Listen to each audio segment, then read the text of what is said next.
Okay, let's unpack this. Our source material today isn't, a recent viral tweet storm or some business biography. It is perhaps the ultimate historical outlier in publishing. We're talking about The Imitation of Christ by Thomas à Kempis, a 15th century text that incredibly remains one of the most widely read books in Christian history, second only, really, to the Bible itself. It's a book about profound spiritual discipline, yeah? But it's written as this, radical guide to practical self-mastery. It really is a remarkable achievement. I mean, for 500 years, this book has basically been the go-to manual for anyone seeking inner peace, regardless of their station in life. Our mission today isn't just to summarize it, right? We want to understand the core, the practical wisdom of this deeply ascetic text. We want to distill its blueprint for, let's say, emotional and psychological self-mastery and really analyze why its advice on things like humility, knowledge, and even voluntary suffering is still so acutely relevant, maybe even more relevant than ever, actually, for the kind of overwhelmed, information-saturated modern soul that you might recognize. Yeah, absolutely. And before we dive into the rules for self-mastery he lays out, the story behind the book itself, its provenance, is fascinating. We're talking manuscripts, translations, printed editions on a scale that's just unparalleled globally. But for decades, there was this intense debate about who actually wrote it. Oh, yeah, that debate is surprisingly intense for such a, quiet, spiritual text. And I think it speaks to the immediate power of the writing itself. Everyone wanted to claim it, basically. Various monastic orders, major intellectual figures. For a little while, some scribes actually tried to attribute it to the famous 12th century Cistercian abbot, St. Bernard of Clairvaux. Which was just a timeline fail, wasn't it? Completely. A verifiable anachronism. I mean, the text incorporates ideas, even quotes from St. Francis of Assisi, who was born 3 decades after St. Bernard had already died. So, yeah, that theory got shelved pretty quickly. Then you had other suggestions, like the English mystic Walter Hilton, but the manuscript evidence just it didn't really hold up from before 1400. Right. But the biggest contender, the one with real sort of political weight behind him, was Jean Le Chardier de Gerson. Gerson, yeah. He was incredibly influential. He was the chancellor of the University of Paris in the early 15th century, a major figure. And attributing the book to him would have given it tremendous, academic and political legitimacy. That would have been a big deal. But the scholarly consensus, which has held for generations now, it really points away from the high-flying academic and towards the quiet monastic Thomas Hemmerlein, better known as Thomas à Kempis. And his life sounds like it couldn't be more different from a Parisian chancellor. Oh, absolutely not. Thomas Hemmerlein, he was from Kempen, hence a Kempis. He was an Augustinian canon who lived this incredibly secluded life at Mount St. Agnes Monastery for about, 70 years, from around 1379 until 1471. His whole existence basically revolved around deep reflection, copying manuscripts, reading, composing, and the peaceful, almost anonymous routine of monastic piety. So this foundational masterpiece, this guide for literally millions, was born not out of, big academic debates or political power, but out of this profound, quiet routine. Precisely. And I think that context is absolutely key to understanding its message. The sources described the work not really as a single stream of original thought, but more like a mosaic, Yeah. a highly skilled interweaving of concepts and phrases drawn from the Bible, from the early church fathers. But Thomas à Kempis infused it with such ardent, sound religious feeling that it became something new. It promises to be the supreme call and guide to spiritual aspiration. It's really an instruction manual for living your life in absolute conformance with that highest spiritual goal. That sets a powerful stage. Yep. Okay, let's jump into that instruction manual then. The whole work is built around this central theme of imitating Christ. What's the immediate, the non-negotiable directive right at the start? Well, the book kicks off with the words of Christ, setting the mandate right away. He that followeth me shall not walk in darkness. So the core effort is immediate and total, conforming one's whole life to that mind of Christ. It basically implies that without this deep internal realignment, all other pursuits, whether they're intellectual or material, they're just doomed to lead to confusion or, vanity. And what I find fascinating is the move à Kempis makes straight away. It's this scathing critique of knowledge and intellectual pursuits.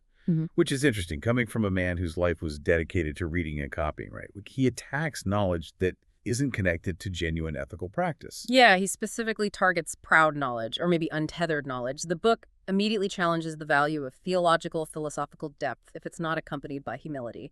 He poses this rhetorical question, basically asking, what good is it engaging in deep discussion concerning the Holy Trinity if the person doing the discussing lacks humility and is therefore displeasing to the Trinity? So the argument is, if you spend all your time just arguing about the definitions of virtues, you lose sight of actually living them. Absolutely. The text prioritizes lived experience over everything else. It is not deep words that make a man holy and upright. It is a good life which maketh a man dear to God. That's the core.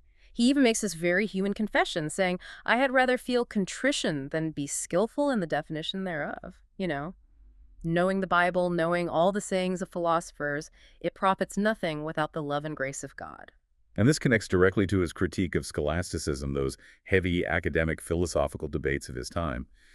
He advises against seeking true judgment through genus and species arguments. What exactly is he telling the reader to avoid there? Well, genus and species, that refers to the highly formal, sometimes very dry debates that were characteristic of medieval universities, sorting reality into categories and definitions, which often led to these endless, sometimes non-essential arguments. A Kempis is basically saying stop wasting your life on intellectual categorization and abstraction. It's a distraction. If you neglect humility to pursue what he calls curious and hurtful, these abstract philosophical discussions, then you've failed the fundamental test of self-mastery right there. Which brings us to that famous central mantra, the kind of ultimate philosophical conclusion of the entire first book. It's the absolute core, yeah. Vanity of vanities, all is vanity, save to love God and him only to serve. That's presented as the highest wisdom. And it demands a total reorientation of your life, casting the world behind you, rejecting visible things, and actively reaching forward towards the heavenly kingdom. It's really a formula for psychological detachment. Okay, let's get more specific about that detachment. The text gives this remarkably modern-sounding list, a catalog of vanities, things the reader should explicitly reject. If we're talking 15th century, what were the big traps then, and how do they, map onto our own age of digital status and everything? Oh, the traps are timeless, really. A Kempis advises rejecting, first, seeking and trusting in perishable riches. In the 15th century, that clearly meant, land or coin. Today, you could easily translate that to trusting in volatile crypto or stocks or maybe status symbols that just quickly depreciate. Right. Second, coveting honors and lifting oneself up on high. This is almost like a preemptive critique of the attention economy, isn't it? It's that desire for external validation, for being an influencer or achieving public fame. He argues that sort of high status inevitably leads to a fall because it rests on something fleeting, just human opinion. So the very thing that drives social platforms seeking honors, being lifted up, he basically identifies right here as vanity. Precisely. Third, he warns against following fleshly desires, which he notes always lead to misery in the end. And this isn't just about, physical indulgence. It's about the lack of discipline and following these transient wants that pop up. Fourth, desiring long life with little care for a good life. I mean, think about it. We spend immense resources extending our existence without always ensuring that existence is meaningful or morally upright. That's a sharp point. Yeah. And finally, he kind of wraps the list by focusing on time and perception, cautioning against focusing only on the present and loving what quickly passes away. Yeah, he quotes Ecclesiastes. The eye is not satisfied with seeing, nor the ear with hearing. It's this eternal critique of novelty and consumption, isn't it? We're constantly searching for the next visible thing, the next fleeting pleasure, which he says only defile the conscience and destroy the grace of God. The vanity is investing all your psychological energy in things that are structurally incapable of providing any lasting satisfaction. This emphasis on humility, then, is the direct counterpoint to that intellectual pride we talked about. We see that really powerful comparison he makes between the academic and the devout peasant. Yes, it establishes this really rigid hierarchy of value, knowledge without the fear of God. Profitless, he argues that a lowly peasant who serveth God is definitively, absolutely superior to a proud philosopher who watcheth the stars and neglecteth the knowledge of himself.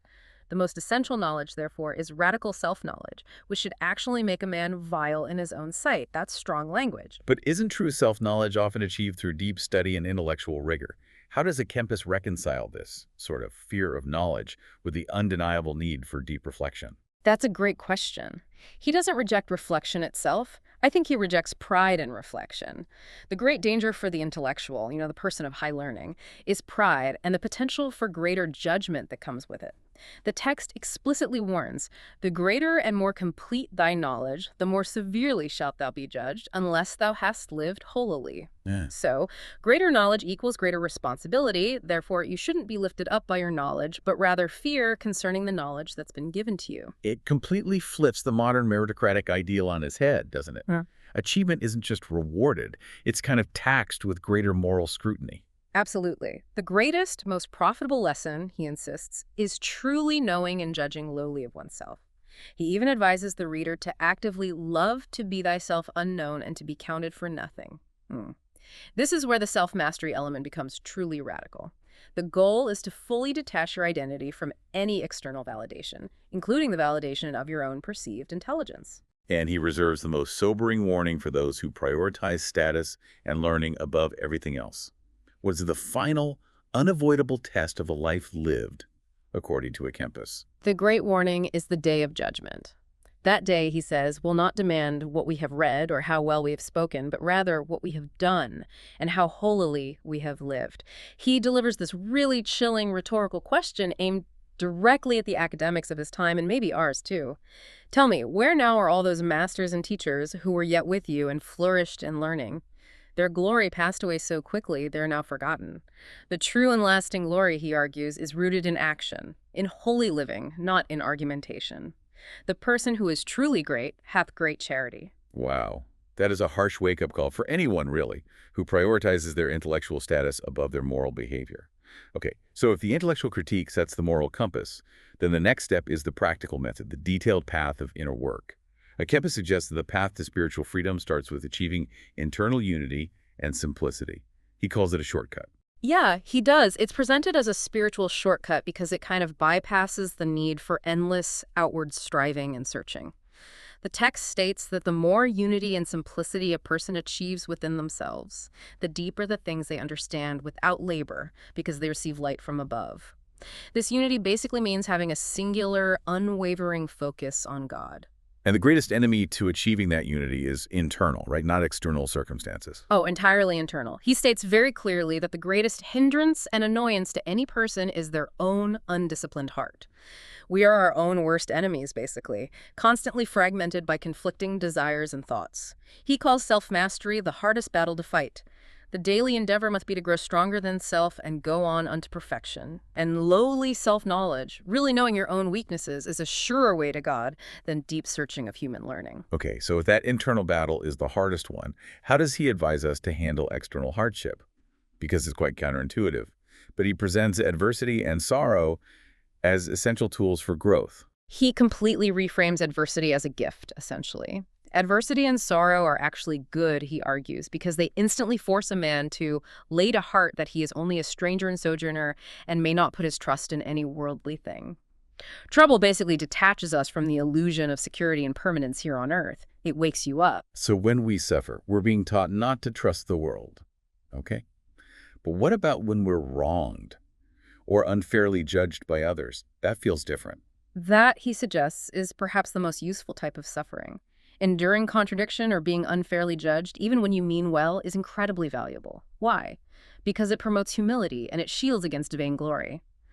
When men speak evil of us falsely, we are driven inward to seek the witness of God, the only one whose opinion truly matters. It completely shifts the entire center of gravity for your validation away from people and towards God. So the man resting wholly on God, therefore, needs little comfort from men. He becomes, in a way, self-sufficient in his faith. Exactly. And when major affliction hits, the fearful man finally sees that God is absolutely necessary. He grows weary of this life, maybe even seeking to depart and be with Christ, thus proving through his own experience that no perfect security or fullness of peace actually exists in the world. Adversity just confirms the central thesis of vanity all over again. This focus on internal enemies leads us to what I think is maybe the most fascinating piece of 15th century psychology in the text. this really detailed, step-by-step guide to how temptation actually works. Oh, this section is brilliant, yeah, because it completely demystifies the process of sin, of falling into temptation. He begins by stating that no one is entirely free from temptation. Why? Because the root lies within us. It's what the sources call concupiscence, which is basically the innate human tendency towards desire, which is often misused or misdirected. And crucially, he says we cannot conquer temptation by physical flight alone. We must use endurance and true humility. Okay, so what are the 5 psychological stages of temptation he outlines? How does it progress? It's a clear progression from thought to action. Stage 1 is simple suggestion. Just the initial thought or idea pops into your mind. Benign, maybe. Stage 2, strong imagination. You start mentally entertaining the idea, maybe visualizing the outcome, dwelling on it. Stage 3, pleasure. You begin to savor the feeling or the anticipated satisfaction that's linked to that thought. It starts to feel good. Stage 4, evil affection. The desire becomes a settled negative feeling, an actual inclination of the heart towards it. And finally, stage 5, assent. The will finally agrees, gives in, and the action follows. The real insight here is that by the time you actually reach step 5, you've pretty much lost the battle already. Resistance has to happen much earlier. Crucially early. Yes, the actionable advice is crystal clear. Check the beginnings. The moment the simple suggestion arrives, it must be addressed, dealt with. Because the longer resistance is delayed, the weaker the individual grows psychologically, and the stronger the temptation the enemy becomes. And he also reminds us that temptation serves a secondary, almost diagnostic purpose. It reveals our true strength and character, just as fire tests iron.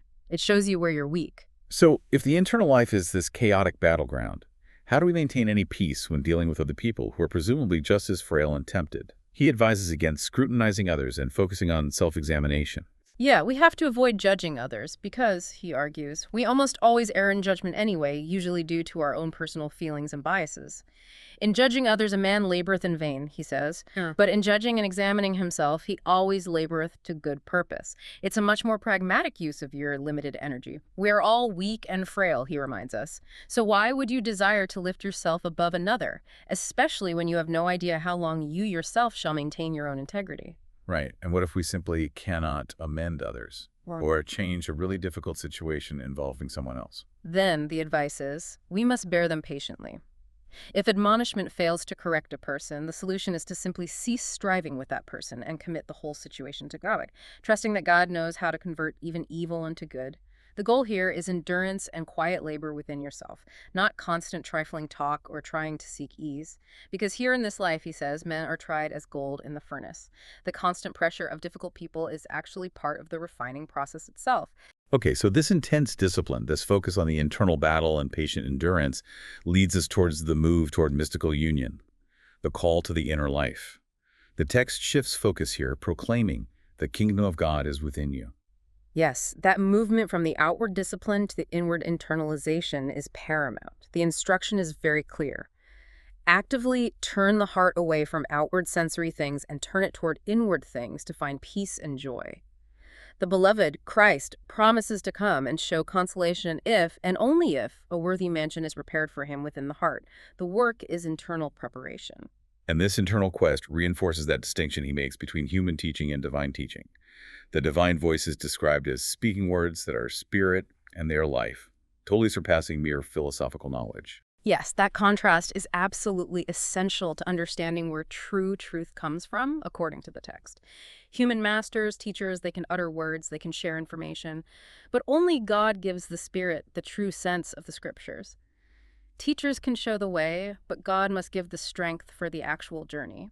And the critique here extends to how mortals are just deeply irrational in their pursuit of goals. How so? Irrational. Well, he points out that they are incredibly slow to toil for eternal goods compared to their shocking eagerness for small, often meaningless temporal rewards.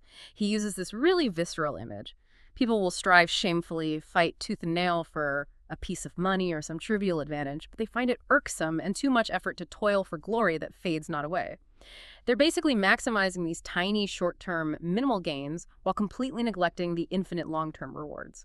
It's presented as the ultimate failure of, spiritual economic rationale. That translates so perfectly to modern distraction culture, doesn't it? Mm-hmm. Where you maximize the immediate hit of dopamine from some tiny, meaningless notification while avoiding the difficult long-term work needed for genuine growth or peace. Exactly. Our hearts are slow, he'd say, because they're attached to immediate, visible payoff, even if that payoff is ultimately valueless.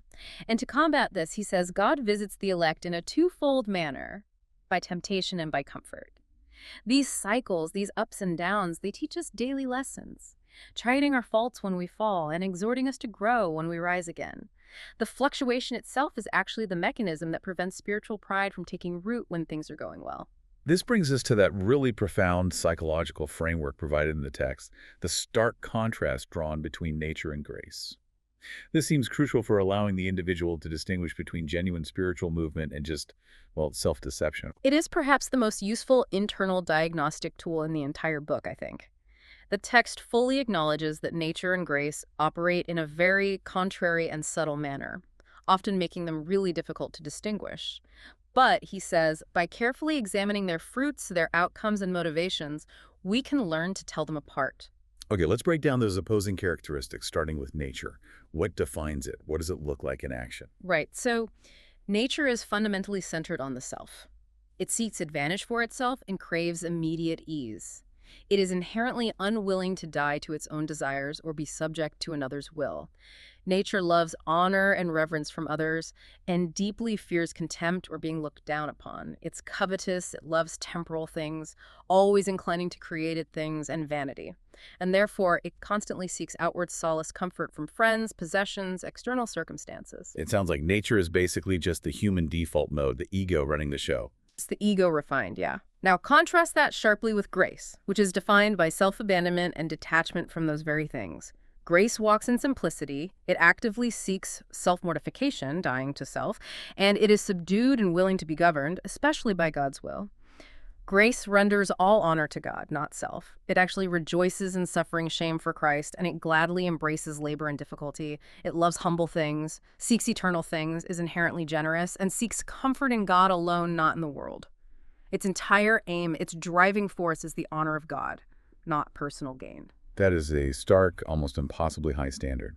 If grace rejects honor, ease, and temporal things, is a Kempis suggesting we have to reject all natural human desire and comfort to truly progress? That sounds hard. He's suggesting, I think, that we must reject our ultimate reliance on them. He absolutely understands the difficulty, noting how easily we fall into self-deception. We excuse our own ill-doing. We mistake our personal passion or anger for genuine zeal for God, and we feel immediately and keenly everything others inflict upon us, but we completely forget the burdens and insults they might be bearing from us. The goal is constant self-correction based on that perfect, radical, and frankly, counterintuitive definition of grace. So what power then ultimately drives this incredibly difficult shift from the self-serving nature to the radical self-denial of grace? Where does the energy come from? Love. Love is presented as the great unifier, the engine. He calls it a great thing, a good above all others, which alone maketh every heavy burden light and equalizeth every inequality. Love is the driving force. It's described as watchful, free, strong, and it knows no measure. It removes all fear or should. The strong lover stands fast in temptations because his focus is singular on the beloved. And the prudent lover, he says, looks more to the affection of the giver than to the value of the gift itself. And the ultimate expression of this powerful love. The highest form of love expressed in the book is the prayer. Let me love thee more than myself, not loving myself except for thy sake and all men in thee. It's a complete recentering of one's entire moral universe outside of the self, oriented entirely towards God. But as you mentioned earlier, this spiritual journey is rarely just a steady incline upwards. How does the text advise dealing with those inevitable spiritual fluctuations, the periods of dryness, doubt, what he calls the drought of mind? Yeah, the wise man, according to the text, knows he is subject to constant change, feeling joyful one moment, sad the next, devout, then careless. It's the human condition. He must learn to stand above these temporary feelings by keeping his intention, his core focus, fixed firmly on the due and much desired end, which is union with God. Spiritual comfort is explicitly described not as something earned or permanent, but as a gift that goeth and cometh. It's not a right. And when that comfort is withdrawn, when you feel that drought, what then? Then, the instruction is clear. Wait with humility and patience. God deliberately allows this withdrawal, this time of spiritual trial, specifically lest we be lifted up by prosperity or too much comfort. He pulls back the feeling of the gift to ensure that humility remains the absolute foundation. The key advice is persistence. Even in the midst of the drought, continue the prescribed routines, prayer, contemplation, good works, because God is always able to give back greater favor and consolation later. Don't stop just because the feeling stops. Okay, moving into the final stage of this deep dive. The work brings the reader face to face, quite starkly, with mortality and eternity. Let's address the meditation on death. Why is the tone so immediate, so urgent there? Well, because the fundamental nature of human life is fleeting.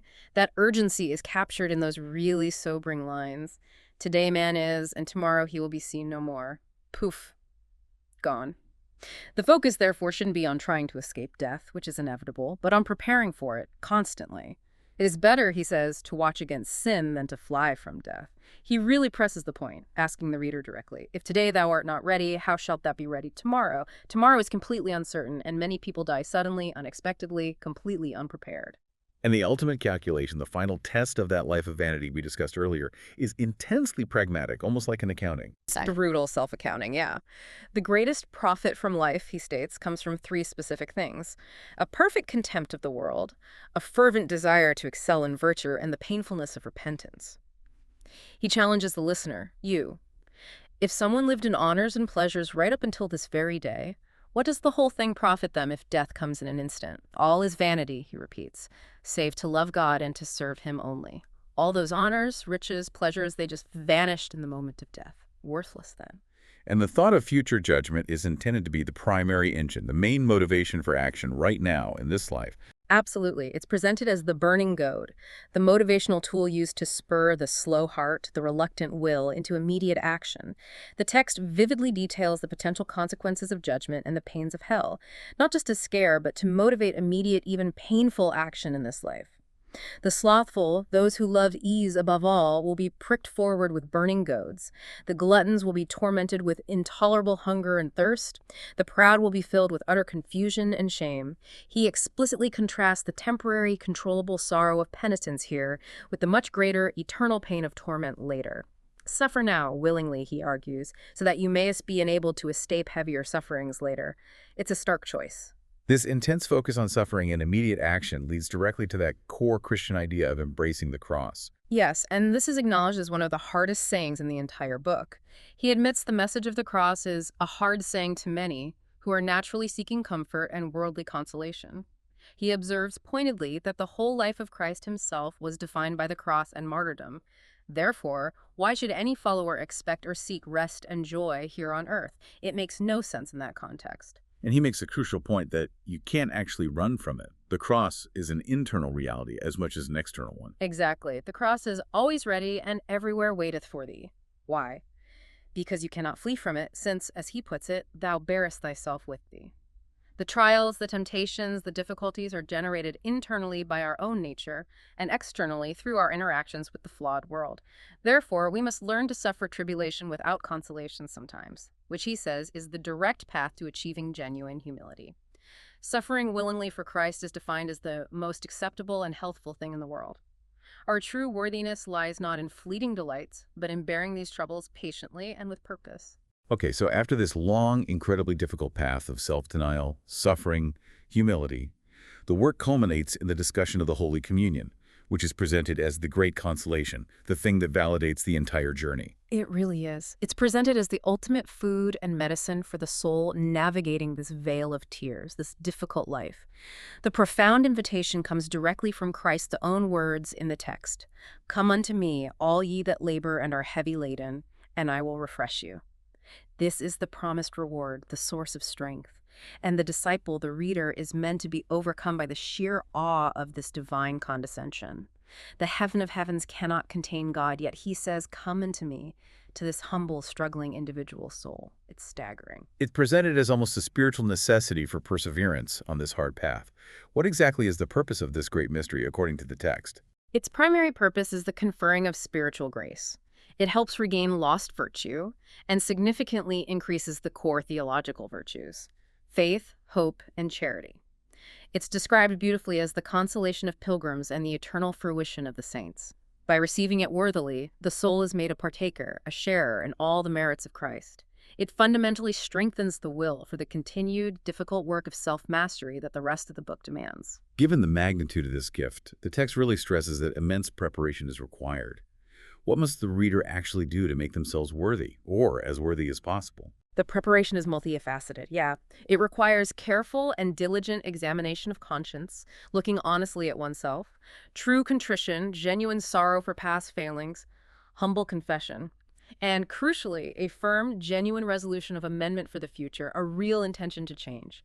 And very importantly, the individual must approach the sacrament by offering their body and soul entirely as a perpetual whole burnt offering, dedicating everything they are to God in that moment. He emphasizes that no other offering is worthier for the destroying of sin. And what if, despite all this careful preparation, those mental obstacles still arise? The self-doubt, the fear, the feeling of not being fervent enough, not feeling holy enough. The text fully acknowledges this reality. It says that when one prepares, they often suffer from evil suggestions of Satan. The enemy, the text suggests, attempts to make one timid, anxious, or perplexed to deter them from receiving communion, trying to convince them they are too flawed, too unworthy.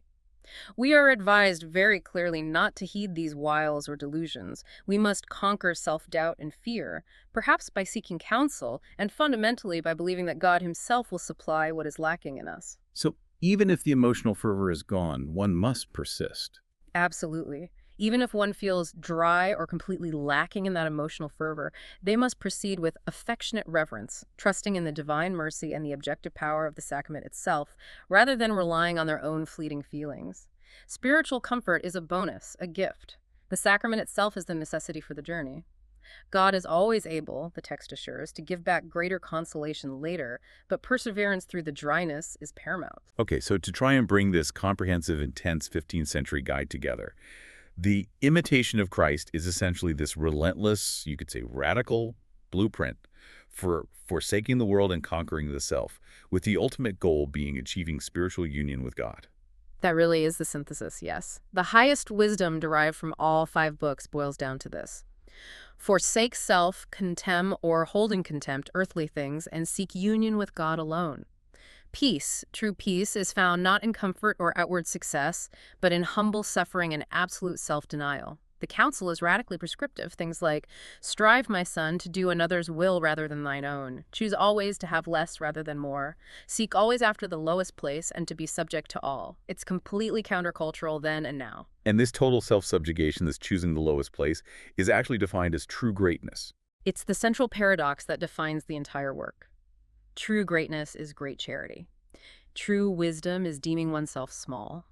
True learning is doing the will of God and completely forsaking one's own will.